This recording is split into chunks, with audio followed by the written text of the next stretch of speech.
My name is Jack Lowe, and this is The Timekeeper's Return, a story-based immersive treasure hunt based in Canterbury.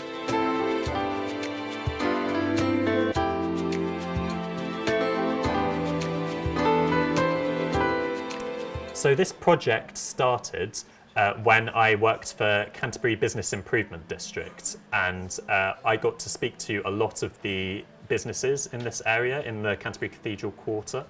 And we decided that to try and get more people off the high street and exploring the local independent shops in this area, we wanted to hold an event.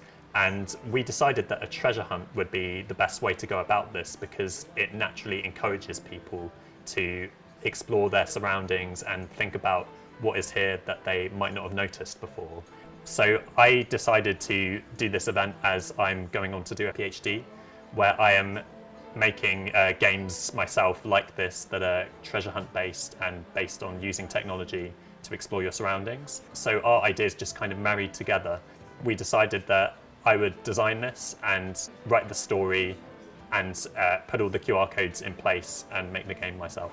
So the aim with this project was to get local people especially, but also those that maybe haven't been to Canterbury before or haven't been there for a long time, to explore their surroundings and get to know Canterbury a little better and some of the secret histories about the area that many people aren't aware of.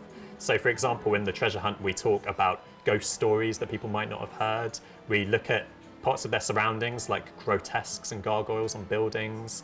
We look at some of the local businesses which people might not have had the chance to explore yet, or they're new here and they haven't seen them before. So our aim was to get people like students especially who maybe have just moved to the city, visitors and locals who just haven't been to this part of the city before. They might only walk down the high street, whereas we've got this lovely cobbled street here that's really historic, has loads of stories to tell, and our aim was to tell those in an immersive way that allows people to feel something special in the area, to have an attachment with it that's more emotional, but also relates to the local history and makes them feel like a local.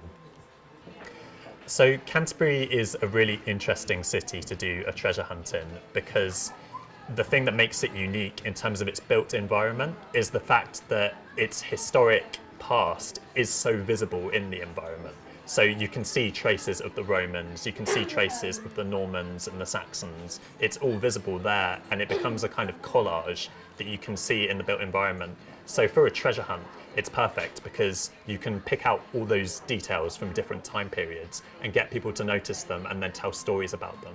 And that's why I chose Canterbury. Canterbury is also my home city. It's a city I love.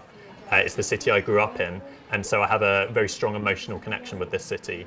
And my aim with this project was to express some of that through the medium of telling stories about its history and get people excited about that, whether they're from Canterbury, whether they're from elsewhere. That was the aim of this project.